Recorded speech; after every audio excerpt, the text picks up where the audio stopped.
everyone to the Roundtable webinar, Leveraging Social Media for Business Development in Panama.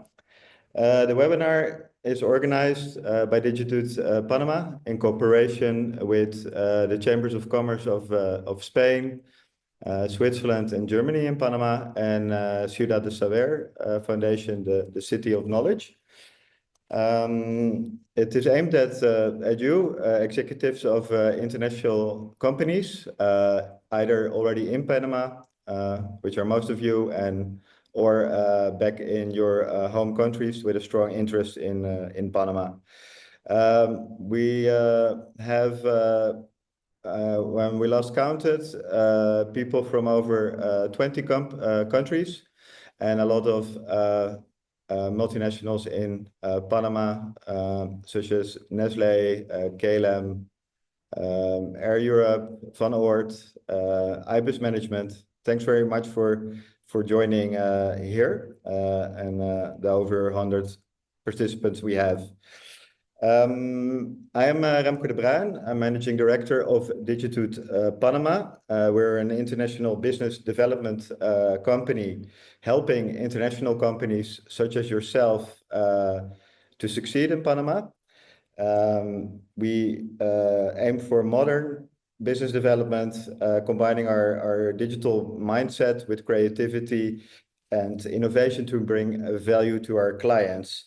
A few examples of things we do, because it might be useful for you after you hear what we all have to say, is helping you with a local or regional online strategy, helping companies to boost their brand awareness and reputation in Panama, and new creative event concepts, such as, I hope this one counts as that as well. We got to this topic very shortly with because a lot of international companies, they're very strong in their home countries, but not all are active on social media in their target markets around the world. That can be because they don't have or you don't have local or regional social media accounts. It can have various reasons. So then we thought, okay, maybe we can gather, I think, the top experts in this field. I kind of had a list with the dream experts that I thought was never going to happen. And now I think we have them and at your disposal to share their knowledge about how they do it, their secrets, as much as they can tell you, on using social media to boost your growth in Panama. So first, I would like to make now first the agenda before I go to the panelists. So 30 minutes will be for the roundtable with a few questions that will be answered by them, because I think it will interest you all about strategy and the secrets that also Juliette told you about in the video that you might have saw. She was not sure yet how much she will reveal, but we will see.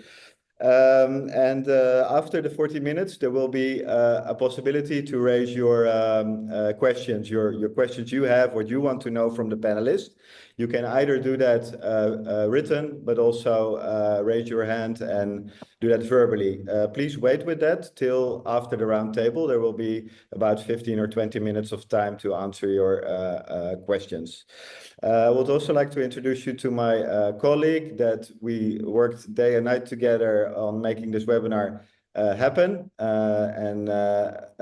She will be here making sure that everything on the back end stays working and we manage everything in the background. It's Anaïs Kokichaga, event assistant for Digitut. Now, let's go to our panelists. I'm very honored to have them here today. Make a short round, starting with in alphabetical order, and also ladies first, but in this case, there are many. So, Anna Sophia Metzel, please, could you introduce yourself? Thank you so much, and thanks for inviting all of us. Really excited to be here today. So yeah, I'm Ana Sofia. I'm a digital marketing manager at Maersk in Latin America. Actually just moved to Panama this year, so I would say I'm still pretty new to the social media scene in Panama and Latin America, but for sure, I think I already have a lot of insights to share from the team that we got over the last few months. I've been with Maersk now for nearly 5 years, so started as a student assistant in Copenhagen, and then moved over to the Europe marketing team and our former logistics platform, Twill. And then I worked as a project manager on our global sales conference. So yeah, I have some logistics experience to share. I'm super excited to be here today and to be representing, I think, also the only B2B company. So maybe there are some B2B companies that will learn from Maersk's social media strategy today. Thank you very much, Ana Sofia. Thanks to have you indeed as B2B company. Then we go to Julieta. Yeah, hey Remco and hey everyone, and thanks again for inviting us and letting us be part of this. I'm Julieta. I'm a brand and innovation manager here in Heineken, Panama. I actually arrived last year, so also not long ago. I've been with Heineken for about 8 years now, in different countries, in different regions, different brands, and different teams. So a lot of experience working around global brands and trying to localize them in different places. So really happy to be here and share a bit of my knowledge and my experience. Thank you very much, Julieta. Then we go to Lisette. Hello, everyone. I'm Lisette Manabela. I'm from Argentina, but I'm living in Panama for 8 years now, working for Adidas. In this case, I'm the senior manager for brand communication for Adidas in Latin markets. In these 8 years in Panama, I had the opportunity to do many positions in brand activations for Adidas. So hope that I can share with you some learnings and some tips to localize your campaigns and be more connected with Panamanian audience. Thank you very much, Lisette. And I will not come to your office anymore with a Nike bag, but I did have my Adidas sneakers on. So please, Mauricio, last but not least, Mauricio. Thank you. Nice to meet you all. I'm Mauricio Ortiz, responsible for marketing for the north of LATAM in Upfield. Upfield now just changed the name and is the Flora Food Group.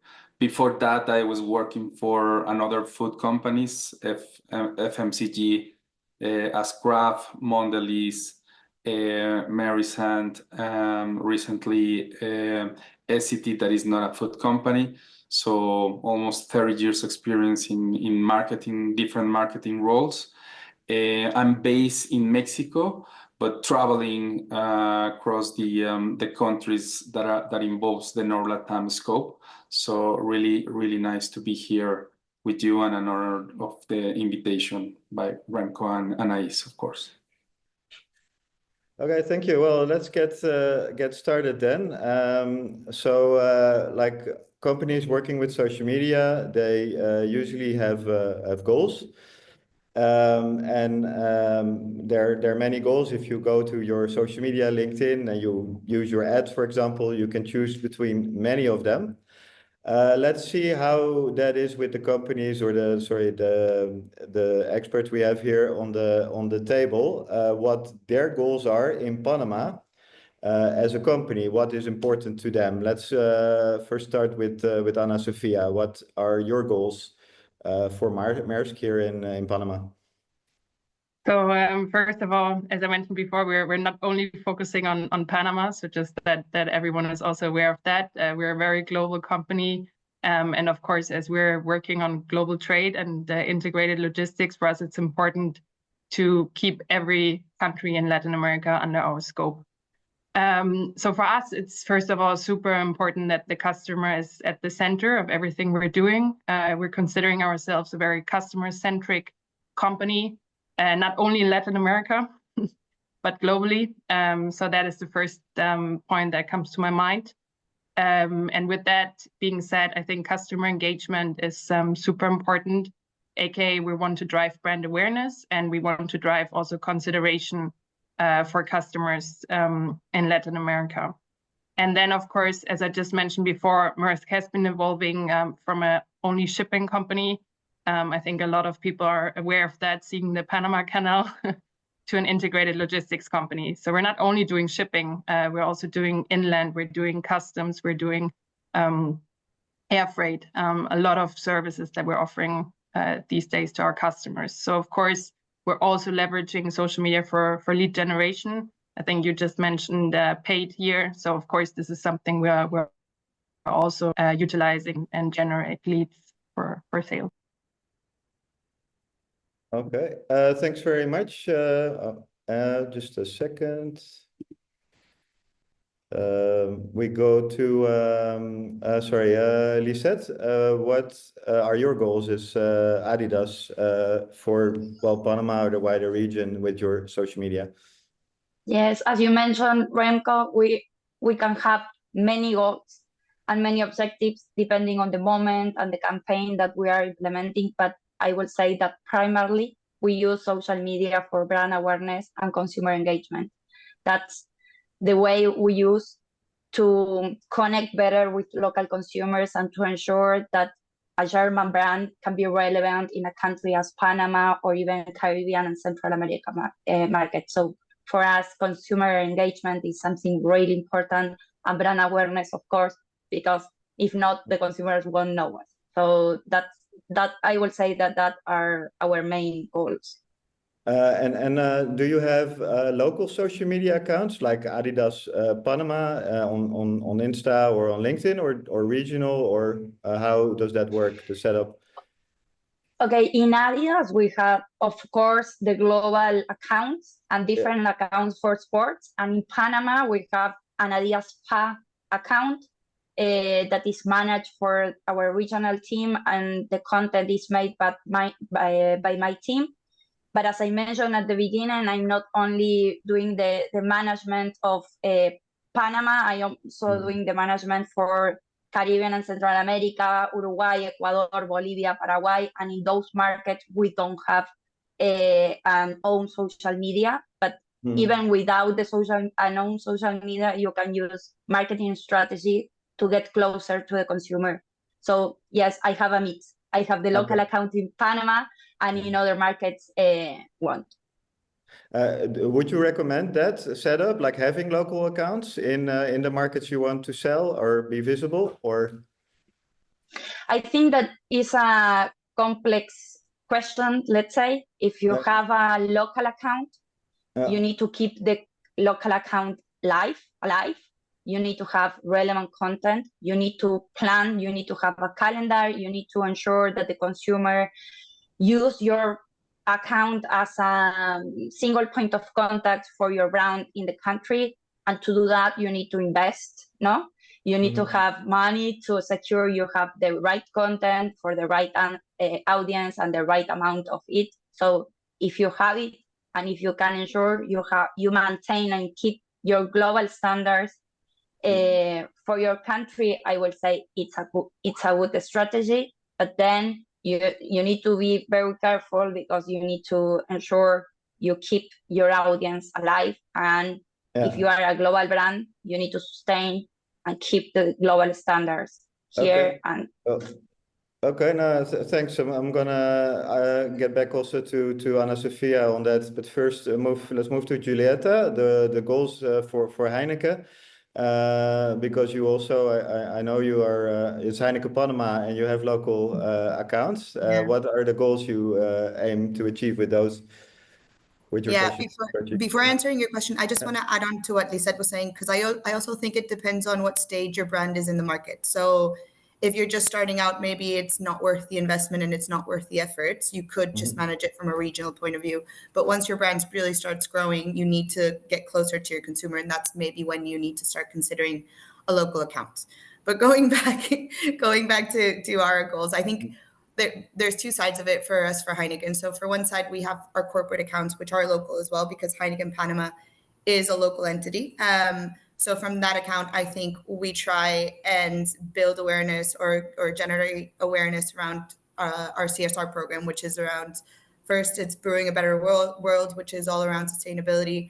We also have around responsible consumption. We're an alcoholic company, so we really need to be aware of communicating this responsibility around the consumption of alcohol. And then it's also around our people and our place of work. So I think it's super important to also be able to advertise Heineken company as a place for work. From the brand side, I think it's very much aligned to what Lisette was saying. We really use it to increase brand awareness. Heineken is a really big brand and it's really well known across the world, but it's still a really good strategy or a really good touch point to start resonating or getting close to your local consumer. And for us, and to say something a bit different, we also we use it to drive product trial, especially for new launches like Heineken Zero or Heineken Silver. Obviously to increase awareness around those new products, but to drive trial and make it so that people want to go and buy and continue to buy that product. And a third goal we use social media for is around our events or our partnerships or our sponsorships. It's super important for us to make them relevant and bring them closer to the local consumer. So I think those are our three main goals around social media. Okay. Thanks a lot. One follow-up question. Is it the same in other countries where Heineken is? Do they have local accounts there too, or do they? Yeah. I think it goes back to what I added on to Lisette. Yeah. It depends on what stage the brand is in the market. If it's a brand that's just starting its distribution, if it's starting to be present, then probably it's being managed from a regional account. If it's a brand that's already has some kinds of at least a minimum amount of distribution and visibility in the market, then we really start working with local accounts to be able to localize the content and be locally relevant. Thanks a lot, Giulietta. Let's go to Mauricio from Upfield. How is this for you? What goals do you have, and how is your accounts, like, let's say, your platform setup, your account setup? Yeah, sure. I would say that it's a little bit different from other companies. As a food company, yes, it's important, the generation of awareness, definitely. But one of the key indicators is as a leader brand or as a massive brand is the protection of our penetration in the market and the frequency of usage of our categories. So in social media, the objective is how to generate this level of engagement to guarantee the adoption of the usage, to really come up with more solutions, more recipes, more alternatives to cook, to bake, to use in any part of the day or the occasions, and show to consumers the benefit of a healthy living or healthy nutrition. So yes, this awareness is definitely the starting point, but at the same time we need to, increase this level of penetration and frequency of usage that you can measure and by crossing some sources of information. In terms of platforms, definitely Instagram, Facebook are the most important one, but are other platforms like TikTok that are emerging in some markets that are really consuming this type of information and content in a very rapid way. And you have a regional, like a regional LATAM account, no, on the platforms. Yeah, we have a local brand account, and in this brand in Panama. Yeah, and okay.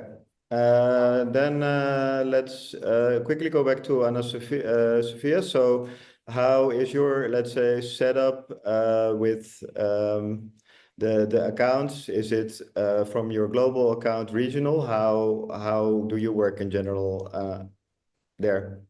So we have a global account that's managing social media, especially from a more global standpoint, and also company announcements as well as employer branding.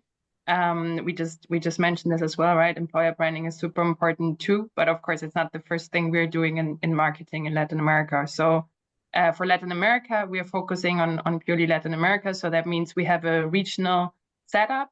We have also North America, we have Europe, we have India, Middle East, and Africa, and we have Asia Pacific. So with those 5 regions, we're basically set up to produce content for each of these regions. And we just mentioned a few channels here, and I just wanted to mention, so we've also been on TikTok. We've also tried that. It actually got deprioritized because it just doesn't fit right in to our target audience that we're targeting. So from a MERS perspective, we're focusing on LinkedIn, of course, because we're communicating to decision makers, to a lot of logistics directors. We're also focusing on Facebook, on Instagram, and especially looking at the Latin American market, we can see that this really plays a big role. And I think if you ask me from my personal experience, something I've learned over the last few months is that also WhatsApp is really, really important in Latin America. So everyone is doing business over Latin America, something I personally need to get used to because I'm German, I'm coming from Europe, right? So that we're not leveraging yet. We're not there yet, but we're definitely leveraging Meta in general. So Facebook, Instagram performs really well from a channel perspective. And then maybe just adding on here, something I've also learned is that we need to focus on local languages a lot. So English doesn't always work. And I think probably my other 3 peers, they can agree with that. We're also focusing a lot on Spanish and Portuguese posts because we have seen that this works way better in terms of engagement across the audience. Okay, thanks for that. Just to know, like, who of you can raise a hand creates their own content within the company for the post that you're making? Who does that, or are it all agencies that do that for you? Everybody working with agencies, or? We are, and from our perspective, we are, but we're also doing in-house. So we have our in-house creative agency, and we are also, of course, trying to, work on some assets ourselves. But of course, we also have external agencies. And I don't know, I assume the other 3 here are having a similar setup. For us, we work with agencies, but we also work a lot, and I think this is super important as well to really resonate locally. We work a lot with influencers or key opinion leaders that generate their own content. So that's also super relevant if you really want to resonate and be close to the local consumer. I think find the key people that will deliver your messages to the community that you want those messages delivered. Thanks. There's a nice hook to the next topic, but first we're going to do a poll. So we asked the panelists about your objectives, and now we're gonna see from you, the audience, what your goals are with social media. So you can vote online, and I'll give you 30 seconds to vote, and we're gonna see publish the results after. So there are a number of goals that you can choose from. And in the second question, because most of you will have more goals, you can also indicate the importance of each goal. So I'm sharing the results just very quickly. Increasing brand awareness by far is the goal of most of you. Generate leads second, and then boost sales. That is mentioned most as goals. Then in terms of ranking, so you see brand awareness is very important, and that is the number 1 in the ranking, which has the highest, very important, and then important. Boost sales is a good second. Generate leads, and then on. So okay. Yeah, that's it. Interesting. So let's continue with the next question about strategies. Many companies will have some kind of online strategy at the home office or maybe the global level. But how do you make a content strategy that resonates locally? You know, you have cultural differences, languages. There are so many differences. How do you do that? And how I'm asking to you as we have the top brands here at the table in Panama. How do you make a content strategy, and what does it look like that resonates locally? Let's start with Lisette from Adidas, please. Cool. So that's a very important topic, Remco. Once you set your social platform that we want to use, the content strategy is something very important for us in Adidas. As we are a global brand, we do mix of content. So for one hand, we have the global content, and for the other hand, we have the local content. For the global content, the important thing is the translations of the message, the copies, the taglines, etc. All of the information that we are using in the posts on Instagram, for example, are in local language. So we ensure that the consumer will understand our message and can connect with us better. And then for other side, we do local content. And I will say that there are three very important components to set the strategy in local content. The first one is the objectives, the partner, and the storytelling. Objectives, you need to know where your audience are and who they are, so you can do your content adapted to them so it can resonate and connect with them. What is your product strategy? And if there is some details or technology that you want to communicate in this content. That's the first thing. Once you set the goal, the objective of the content, you need to look if you can have a local partner or a local influencer or a local media that can help you to increase the visibility of the content, to increase the connection and the local flavor of the content.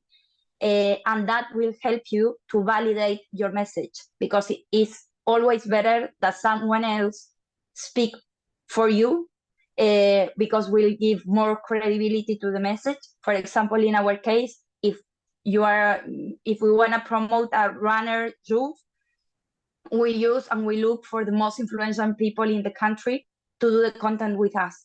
Some cases is content made by our agency, and in other cases is a content that they create.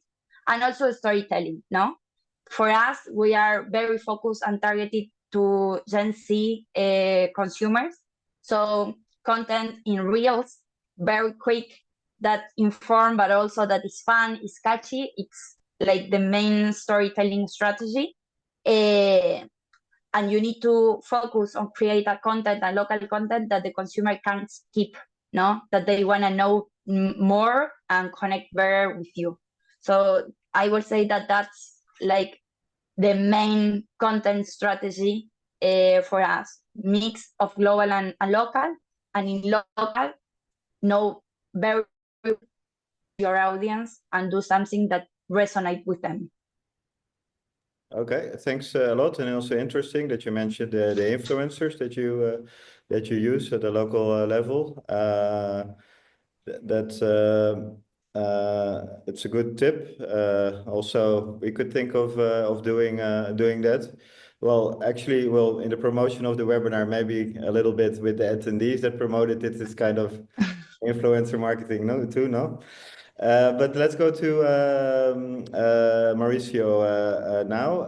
How do you make a strategy, and what are the key components that it resonates locally in countries in Latin America, especially Panama? Yes, pretty much aligned with the Lisette strategy. I don't want to be repetitive. What I would like to add is one thing. We have three pillars that are the focus to make social strategies one is the local relevance. It's really easy to come with solutions that are really distant, global, not necessarily adapted to the market. So it's really important, and I really highlight the important part on the local relevance. The other is the engagement optimization, and it's great if you get the right level of engagement at the first time, but it's really difficult, and you need to track this, and for that you need to have the tools, the analytics, the tracking, the dashboard to really see if you are generating this level of engagement that you are planning.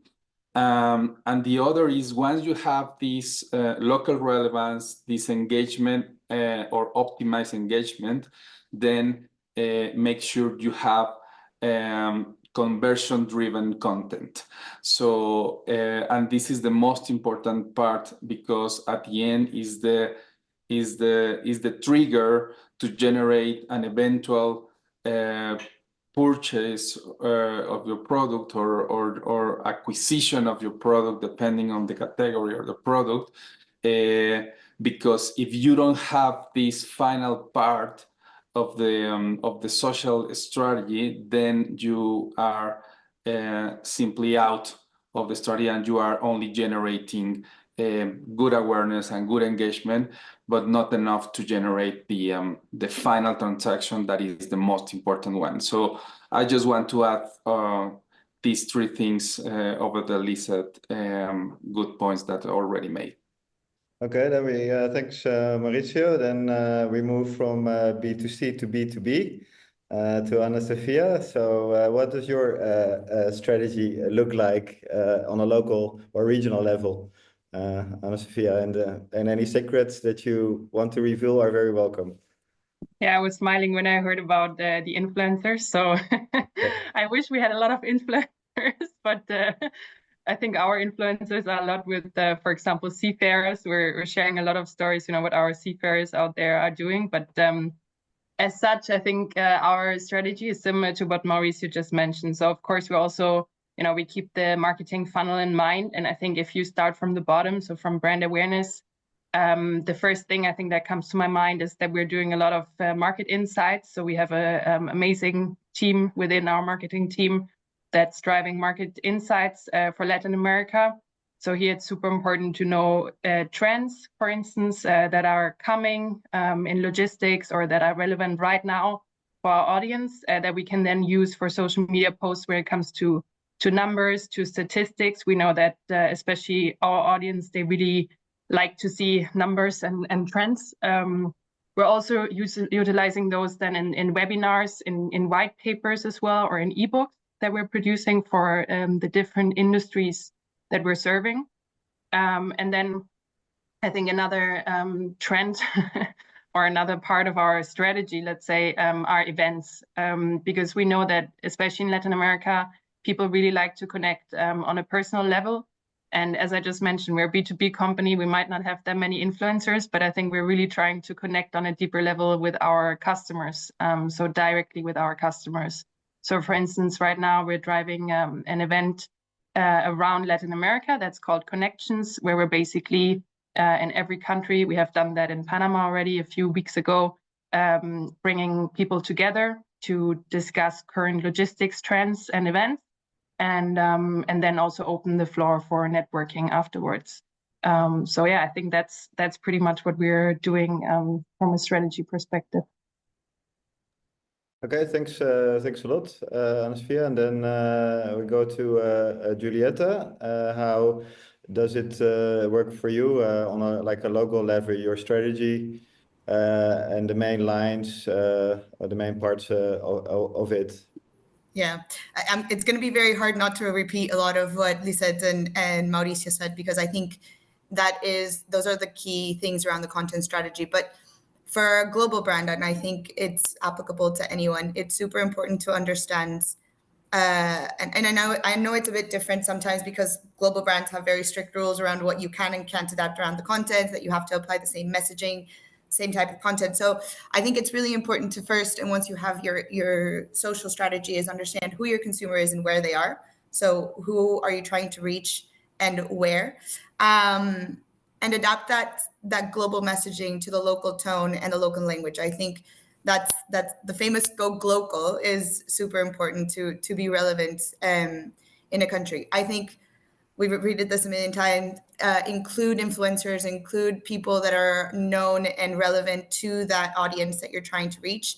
And last, and I think not least important, is the cultural sensitivity, right? So really understand the local customs, the values, and what is considered appropriate or inappropriate, because something or a message that might be coming from, I don't know, the Netherlands might not resonate or might not be aligned to the local customs. So for example, here in Panama, or I think it's a generic thing in Latin America, we're very much people driven. We're a culture where we like to be surrounded with our family and really be with friends, and beer is very much a social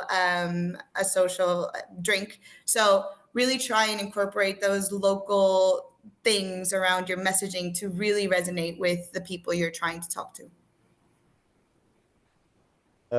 Quickly following up on that, what platforms do you use for rolling out the strategy in Panama? So for us, we use Meta a lot. I think Facebook and Instagram are still very big here in Latin America. YouTube is also really important. They also started using, or they have this new type of content, which are called shorts, which are basically trying to replicate the real style from Facebook and Instagram. So I think try and find those new trends, like Ana Sofia was saying, where your consumers are going to. And last but not least, I think Spotify is an important tool to use as well. There's a lot of people that are still using Spotify without paying. So I think that's a huge way into your consumers. And TikTok, and especially coming from an alcoholic company, and I don't know if there's anyone else from an alcohol beverage company here, we need to be really careful as to what the platform's age restrictions is. So we really need to be mindful of where we are activating and what we're communicating to try and avoid reaching those younger consumers. Thanks. Also, yeah, just a quick, Ana Sofia, also, which platforms do you use? Yeah, no, I think I mentioned before, but yeah, we're focusing on LinkedIn as the first one. We have a really big market in Brazil, actually. I don't know if that's also interesting for companies looking outside of Panama, so only Latin America. Brazil is a huge market, a huge growing market for LinkedIn. And then we're focusing, as I mentioned also earlier, also on Meta, so Facebook and Instagram, because we know we are B2B, and yes, we might not be able to celebrate with beers and organize runs and all these nice things that we're, by the way, also transporting. But we are, of course, trying to tap into the market on Facebook and Instagram, because we know that yeah, I think it doesn't stop at 5 or 6 p.m. when you stop working. And of course, you're always sort of online. I think we are all online these days, all the time, 24/7. So obviously, we also target our consumers on Facebook and Instagram, because we know we can find them there. And again, as I mentioned earlier, I think WhatsApp is a huge unexplored market to some extent, I think, for companies as well in Latin America.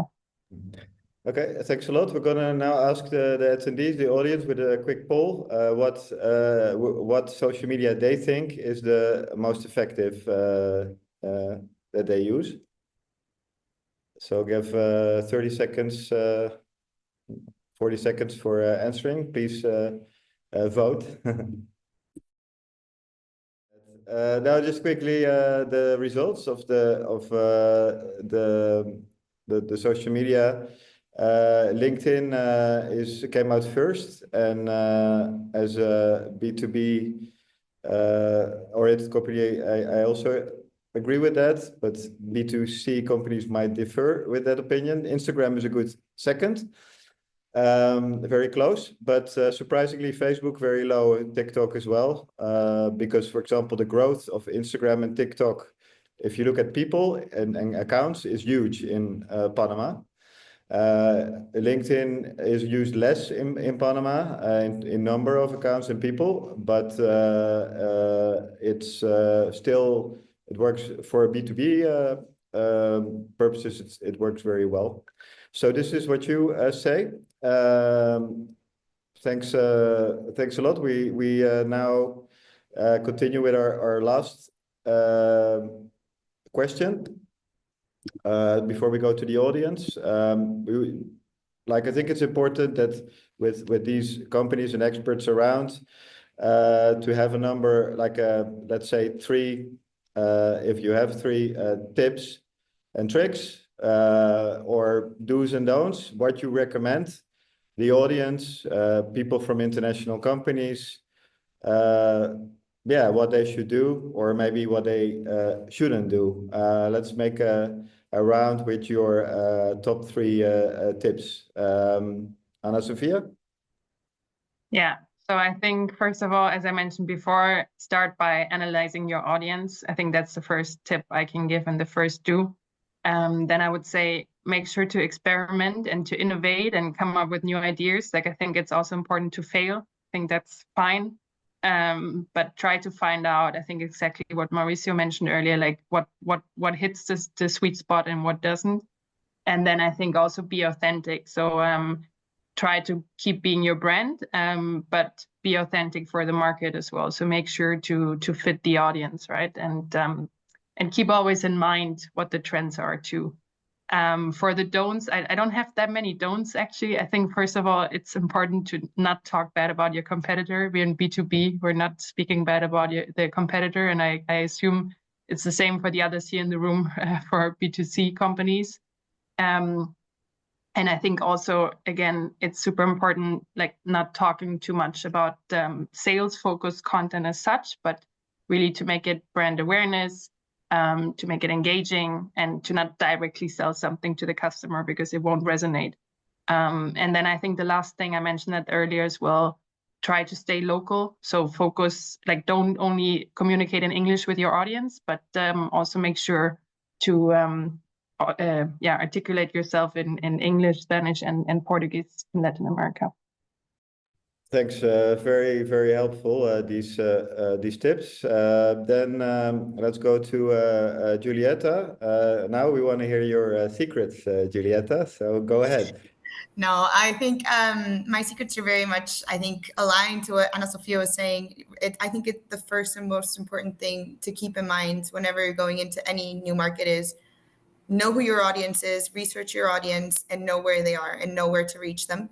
And I think that's super important because it's not the same in every country and it's not the same in every region. And it's not the same depending on what the age of your consumer is. So it's super important to know who they are and where they are and how you can reach them. I think the second point and super important is, and we have this formula at Heineken, which is results or reaction is reach times resonance, right? So reach the right people at the right time through the right platform, the right way, and with content that is relevant or that resonates with them. And that's the way you can really engage and really break through, because there's a lot of noise in social media. And I think breaking through all that content is super important.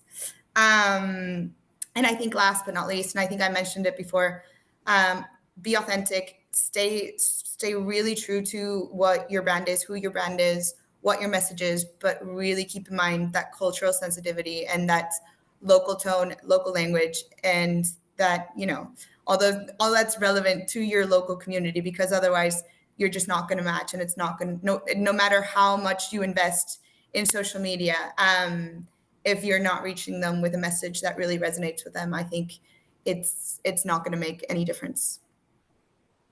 Thanks a lot, Giulietta. Then let's go to Mauricio. Your 3 golden tips or do's and don'ts for social media in Panama or Latin America. There are, I would say, three tips and tricks. First is prioritize the platform native content, and this is really important because every social platform has his own formats, his own audience. You really reach LinkedIn for one reason, or Instagram or TikTok, and the brands used to force the content and use the same content to every platform. So this is a big mistake that we did, and we're still doing in the brand, and it's really important to really separate the audiences and how the consumers consume the media by channel. This is the I would say the number one, and I would say the one of the most important one. The other is the power of data. I mean, we are in the era of data, and we hear data everywhere, and we are, I mean, obviously tired and exhausted of hearing this, but there are plenty of technologies and tools that we can use to read the data. There are as many technologies that you can get lost easily, but if you choose the right technology and the right tool to interpret the data and to read the data and to create the dashboards to monitor whether social listening, there are tools for everywhere. And I'm not talking yet about artificial intelligence. Is the normal, let's say, tools. There are plenty of them that you can use. And the last one is the user-generated content. Is that in other words is to create community that I mean the content generated by your community is the most valuable one. No, you as a brand can say something, can express something, can generate content, but when the content came from the users or the consumers, this is like the value of this is like a golden value. So I would say these three tricks in summary. Thank you very much, Mauricio. Then we go to Lisette. Same for you, your golden tips, and also if you could a success story, like a certain campaign that you did that resonated really well with the audience, or a certain way. Go ahead, Lisette. Okay, thanks. So I don't want to repeat a lot, but I think that audience is the key for everything we do in social media. And always remember, you are working and you are creating content for your audience, not for you. For example, in my case, in Adidas, we try to connect with Gen Z, and as you might know and you see, I'm not a Gen Z. So there are some type of content and something that I like and they don't. So always remember that you are working for your consumers, your audience, and you need to understand very, very well why they like and where they are. And then something very aligned to Ana Sofia is try new things. No, I have 1 year and 3 months in this position, and at the beginning, when I received all the platforms, social platform in Adidas PA, we were performing very badly. Most of our indicators were in red, and I started like doing the research and trying to understand why that was happening. And I discovered that they were a traditional way of doing marketing, and I think that it was always do in that way. And only shifting budget and creating social strategy, we are now the first brand in share of voice in the sporting goods industry in Panama. So I think try new things and try to be relevant, use the money, use your budget in the right way and in the right direction, because that will help you to reach more and more people. And I will say, okay, I'm representing Adidas here, and we are very well known by football. So I will tell you a story. about Copa America, and how we create a strategy and a content strategy to win consumers' love during the tournament.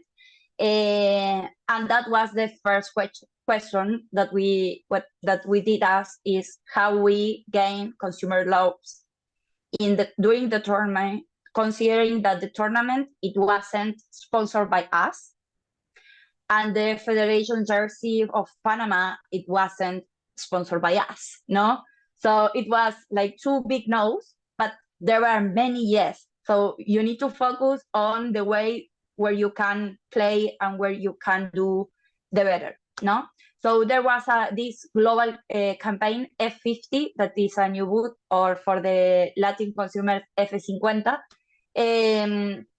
And of course, we have the global content and we use it, but we decided to go and to do post collaborated with local players, football players, the coach or the DT of the National Federations of Panama.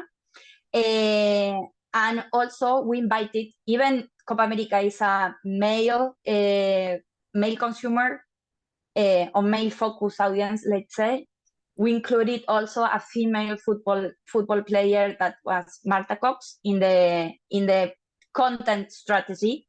And we did two types of content. We did action content where the players show, like, using the boot, but also showing how they are, more about personality of the footballer, and then an interview content for the coach. So that's important, no? Because we select the coach to be part of the content strategy, but you need to adapt. You cannot do the same content for a player that for a coach. So we did both.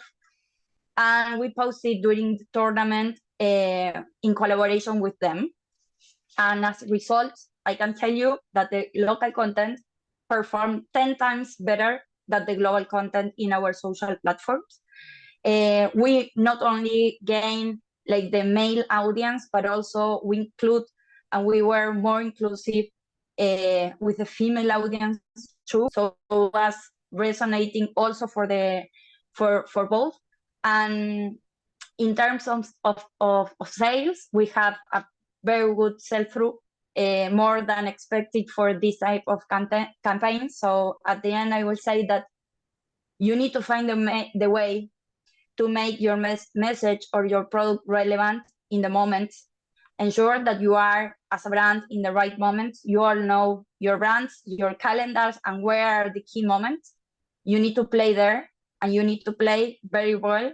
Plan your strategy, ensure you help and you work with the people that will help you to reach as many people as you can. So that's a cool story. Thanks very much. Then for the last, before we go to the audience question, Julieta, I would like to ask you too, because I saw so many Heineken campaigns. Maybe it's also because I like beer. Could be that you see them more in that case. But what is one of the campaigns that you can mention that you did here in Panama that worked really well, and maybe the reason why it worked so well? Yeah, so for us, there's a couple of campaigns we can mention, but I think I'm going to focus on Heineken Zero, because I think launching a 0.0 beer or non-alcoholic beer in a market where the consumption of beer is already very normalized, and the beer here, the local beer here in Panama, is very light. It has low alcohol already, so they consume it as a refreshment more than actual beer. So launching a 0.0 beer in a market where you don't really have consumers, or you don't really have a demand for a non-alcoholic beer, is super hard. So I think for us, that's trying to grow Heineken Zero and trying to find those spaces and trying to find those consumers and make it relevant. We realized that we really needed to leverage, as Lisette was saying, really needed to leverage our global assets, our global sponsorships, but really bring them down to the local consumers. So what is something that Panamanians love? Panamanians love Formula One. So we have this really cool campaign with Heineken Zero, where with Max Verstappen, where we're trying to also find those younger consumers. So we're getting into gaming. Gaming is not very big in Panama still. So we were trying to find that balance of, okay, how much of the global can we bring locally? How much locally do we need to bring into the global? So for us, we started with Player 00, which basically, instead of in other markets, it's basically only online. Here we made it through our partners in supermarkets. So we really brought the game to the point of sale, to where consumers were already there. We also took that opportunity to do sampling. So what people had to do was come and race. So we had actual racing simulators in supermarket where people had to go and compete, and you were competing at a national level, right? And then we partnered up with Gamergy, which is an event here in Panama, which is all around gaming. It's still very small, it's still unknown, but the crowd that showed up and the people that came, we had the eights and then the quarterfinals and the semifinals. We all had them in those 2 days of Gamergy. So and to be honest, I think the brand awareness or the brand power that gave Heineken mother brand, but also the new innovations, is something super strong. So I think, like Lisette was saying, I think you always need to find that balance of global campaigns and the global assets and the global sponsorships and all these platforms that global brands give you, because obviously global usually has the money, right? And bring them down locally and really try and implement them in a way that will resonate or is relevant to consumers, and in a way where you can actually reach them. Because if we would have made this platform only online, I don't think we would have had the reach that we did, bringing it out, in a physical way, and also in the point of sale, which is super, super cool. And we linked it to a promotion, which was nice because you could win tickets to go Formula One, and I think it was in Brazil. And for all those consumers competing, they had the chance to win. There's only one winner, to go compete with Max Verstappen. Obviously, digitally, they're not going to get in a Formula One car, in the finals, in the global finals in Madrid. So I think for global companies trying to be relevant locally, it's super cool to leverage those big platforms, big names that global gives you, but make them locally relevant and locally, accepted. I think that's a really cool campaign that we had, Player 00 and growing Heineken Zero. Thanks a lot for this. And for digital team, if you launch a new brand, we would love to test it and drop by again. So there's no doubt about it. We'll let you know next time we're activating around a beer. So now it's the time for you as an audience. You can ask your questions to the panelists. You can say which panelist you want, but also it can be somebody can take your question. There are two ways. There's a Q&A function in Zoom where you can write your question. We will read it out for you, or you can raise your hand and we will open your microphone for short. Meanwhile, we also have 2 more polls, I think, Anis, and that we will also launch meanwhile. We'll go to the first written question. So put your questions, if you have one, in the Q&A, written. If you want to speak, you can raise your hand. Yeah.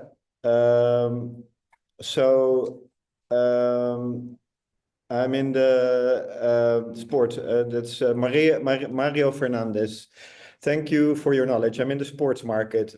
So my question is around that. How do you as brand think about sports as a channel to connect with big audience?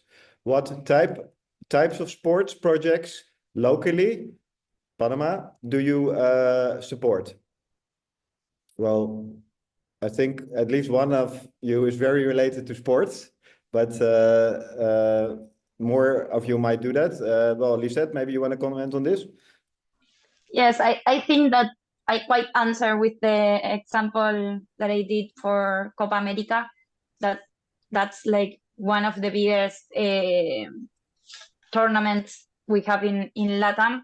But on regards of Panama, we support players, football players. We have, I don't know, like Coco Carrasquilla, Marta Cox, Córdoba, and I think 2 more that we support them, but not only them, but also the communities. So we try to leverage the sports in the communities.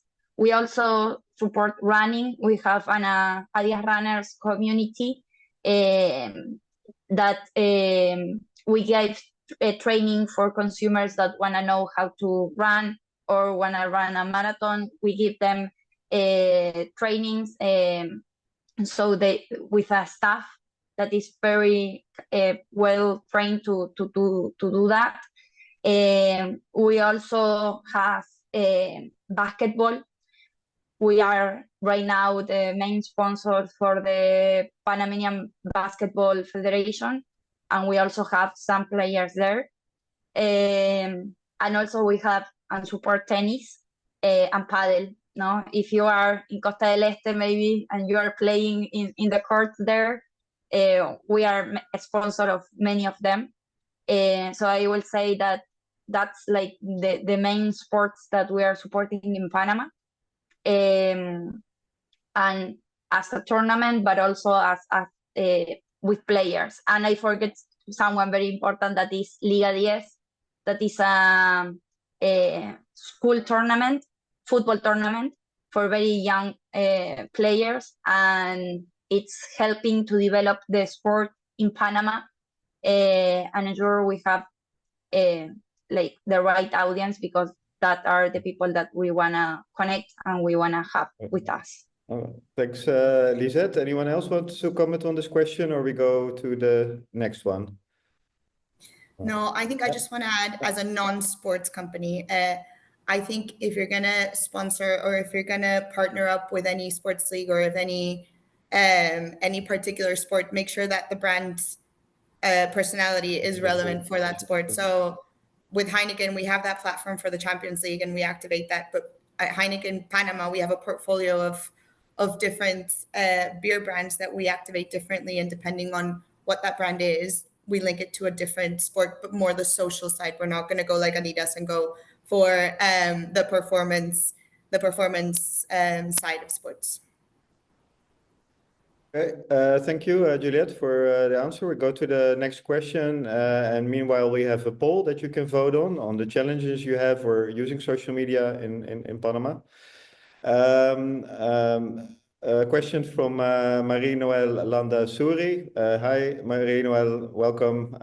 Glad you're here, and great you have a direct flight from Panama City directly to Amsterdam, and with Air France to Paris as well. She's regional manager for KLM for Panama and Ecuador. Very interesting webinar and many tips. Thank you very much. I'm with Air France KLM. Would like to know how partnerships have worked out for you and what types would you give? Who wants to take that question about how partnerships have worked out for you and what tips would you give for partnerships? I can answer that, because we work with a lot of different partnerships in a lot of different industries. And I think it goes back to what I was just saying, right?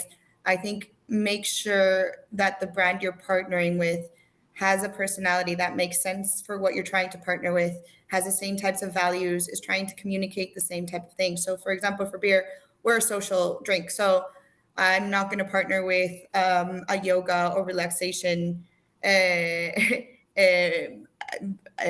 partner, because maybe I want to be more in the place where consumers are considering to drink beer. So I think for partnerships, for tips for partnerships, is make sure that the product is relevant for the partnership, make sure that the brand personality, brand values, and what you're trying to communicate is aligned. And try also, I think, to leverage those partnerships then for different activations, for different instances. I think it's a super good opportunity to try and co-create something bigger than what you're trying to accomplish alone. Okay, thank you.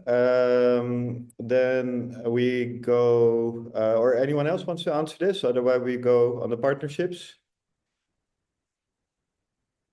No? Then we go to, thank you, Marie-Noël, for that. We go to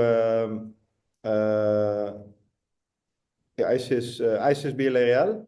Thank you for all the information. I would like to know what is the expectation of market penetration or sales increase when working with influencers? I can take that. Okay.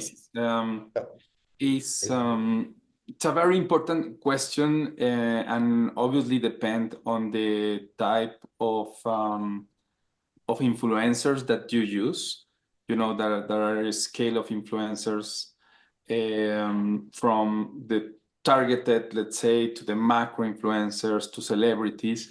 Is the range is wide, but I just implement in LATAM a campaign with influencers, and these influencers were used not only in digital. We use this in the point of sales. We use this in the packaging. We use this. So we take advantage of was a combination of influencers combined with celebrities. And the numbers that generate this campaign is about 15% incremental sales in the period where we implement this. My recommendation is when you do that is do with a strategy, do this with a concept, do this with a purpose, because otherwise will be only an influencer that is talking about your brand or your company, and sometimes this is more kind of awareness, goodwill, and not generating the sales that perhaps you are expecting. So my recommendation is this is the number, more or less. Is big if you see, but you have to put together in an integrated plan. This is my answer for you. I hope it helps. Thanks a lot. Quickly, Lisette, a comment, short, please, on because you work a lot with influencers. What you want to add to this? No, I think that is very aligned to Mauricio, but I will say that brand visibility and brand awareness is not something that you can measure from day to night. No, you need to have like long-term goals or indicators. So after a year, you can see probably the success of a strategy. You can see, of course, in content, view, engagement, and reach. But to understand if the strategy is working or not, you need time, because not everything will be replicated in ad hoc, let's say, or in the moment in your KPIs. So I will say that it's a matter of having reached targets, let's say, and then expect to convert in sales. Thanks a lot. Very quickly look at the poll, because I think it's important to show that we asked how important do you believe a strong social media presence is for business success in Panama? And well, everybody agrees that it's very essential and very well, like 2/3, more than 2/3 is essential, and important 1/3. So that's very interesting, because there you voted like this, so you see the importance of it. But still, there are a lot of companies that are doing relatively little with social media. So it has to do something with challenges, maybe budget or other reasons. But it's good that or maybe it's because of the panelists that you heard today, that you see how important it is and what you can actually achieve with social media in Panama. So that was the poll. We go too quickly to because there are a lot of questions. So thank you. That was from Alva Laval, the question that we just had, company Swedish. Then we go to quickly to Guillermo Perez. Do you consider Google as a social media platform channel for your strategy? If you do, how do you integrate Google or Google My Business pages where people leave their feedback, conversations, etc.? Do you consider Google as a social media platform? Who wants to take the question?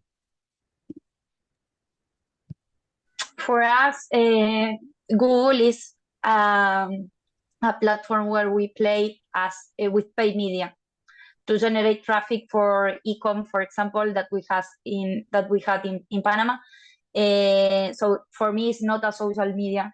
We use content that we play with paid media, but not as a social media. Of course, it has a lot of importance, but again, it's not for the brand awareness or yes, consumer engagement. It's more for traffic and conversion.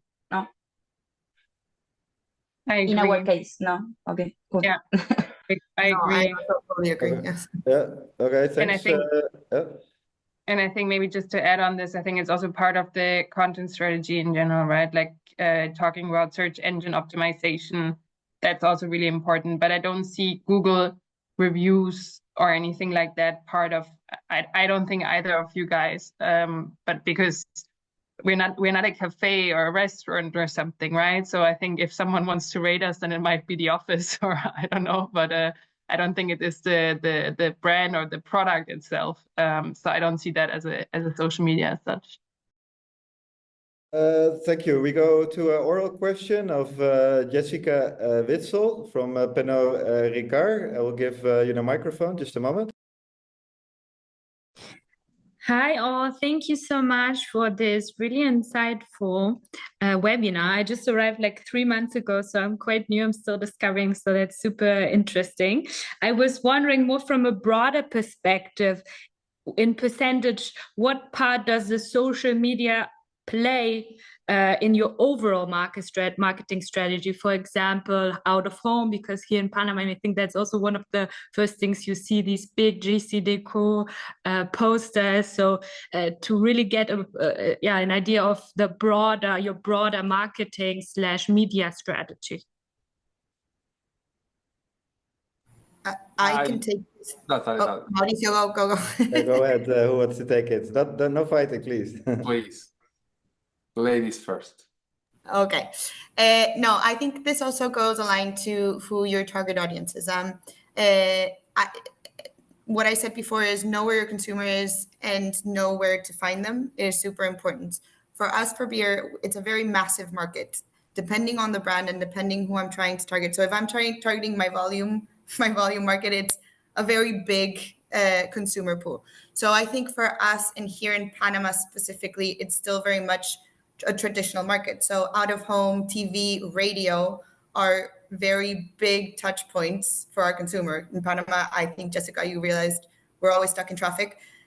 So the radio for older consumers is super important. For my younger consumers, I'd probably go through Spotify. So for beer, we are still managing 65, 70% traditional, 30, 40, 35% digital.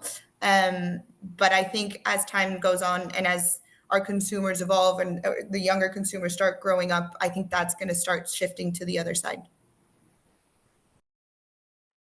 And maybe I can add from a B2B perspective. So I think in general, like if I would put it in a number, I would probably like around 25% saying, because I think social media is part of any campaign you're doing. Like I mentioned, the events that we're doing, this is in person primarily, but of course afterwards we're talking on social media that we've been doing this because we, again, aim for the brand awareness. And I agree with the out of home billboards that Jessica just mentioned. It's not as such like part of our strategy, but what we have been doing, we have been doing an airport campaign, not only in Panama, actually, we've rolled this out in a few countries to try and to see if that works, because obviously, again, we're B2B. We know that our customers, they travel a lot, so they might, see us at airports.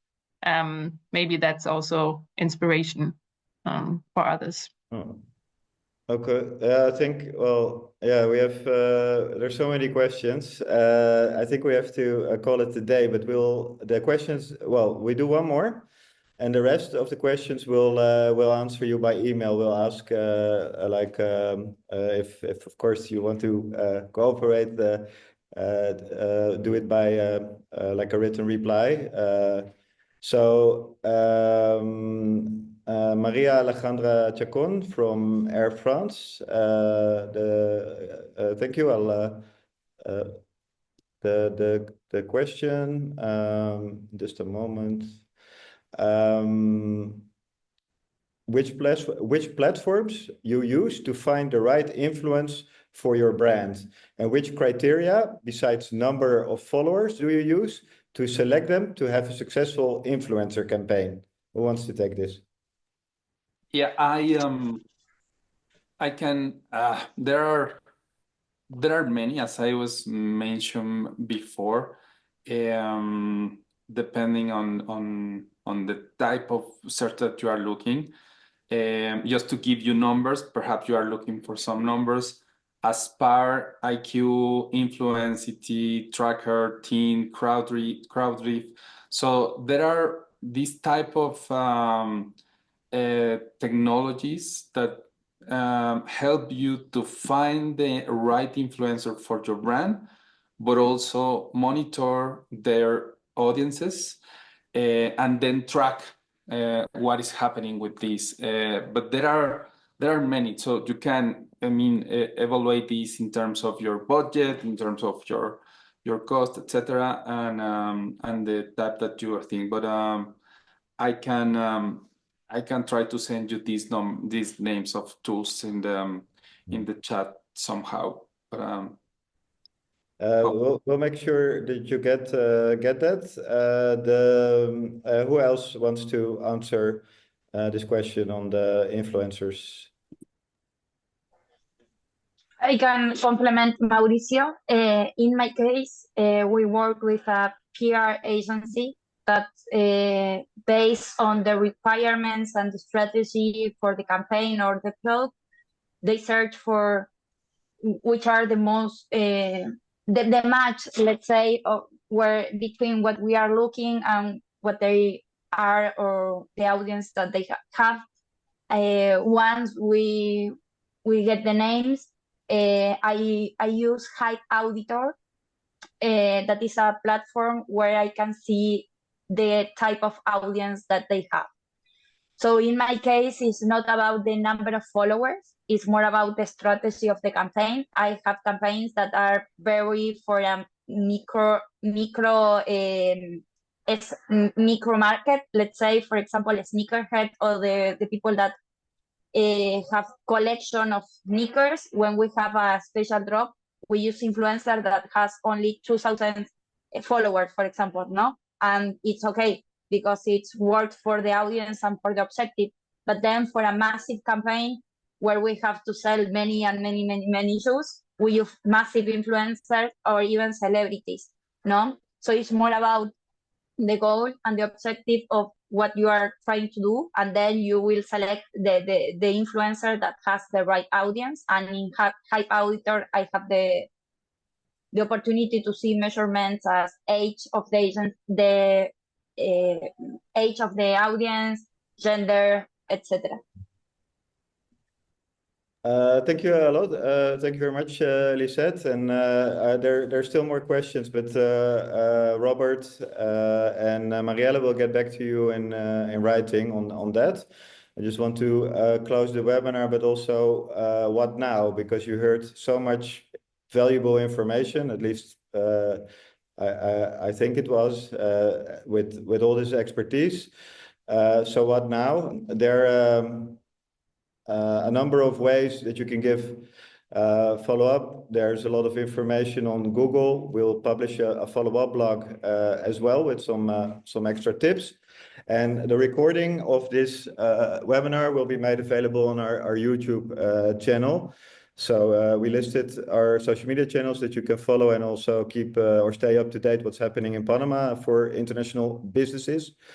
If you want help with follow-up, so either like with your strategy for Panama or regional strategy for the region, and also with how to implement it, because it's not only the strategy, but also what to do, how to implement it here in your company. We can do that. You can visit our website, what we can do, the clients, the multinationals we have worked for, and the partners we work with. So welcome to have a look there. It leaves me to first thanks a lot to the panelists that made themselves available for webinar, being very passionate about the topic, with the webinar lasting half an hour, so double or like 50% more time than it should have. But almost everyone stayed, which I think is also a compliment to you, panelists. So thanks a lot, Mauricio, Ana Sofia, Lisette, and Giulietta. Do you also want to add something, a last word to the attendees that are there? I think I can just start quickly. So thanks so much for listening in. And as you just mentioned, I think a lot of you guys stayed longer than, I mean, I know this was planned for an hour. And thank you so much for the invite. Really, really great to be here today and also talking with the others from all the other companies. I'm really excited for this. And yeah, if you want to stay in contact, I think you can, of course, also follow Maersk, not only Digitude. And yeah, great to be here. Thank you so much. Yeah. Thanks a lot, Sophia. Okay, not only Digitude and Maersk, but then also Upfield, Heineken, and Adidas. I recommend you to follow them too. And thanks a lot. We'll stay in touch and follow up on some things if we can. Then the audience, thanks a lot for being here today. We'll have the webinar ready on YouTube in about a week, so you can see it there and also share it. And a big thanks also to our partners, the Chambers of Commerce of Switzerland, Germany, Spain, and Ciudad del Saber here in Panama City. Hope you enjoyed.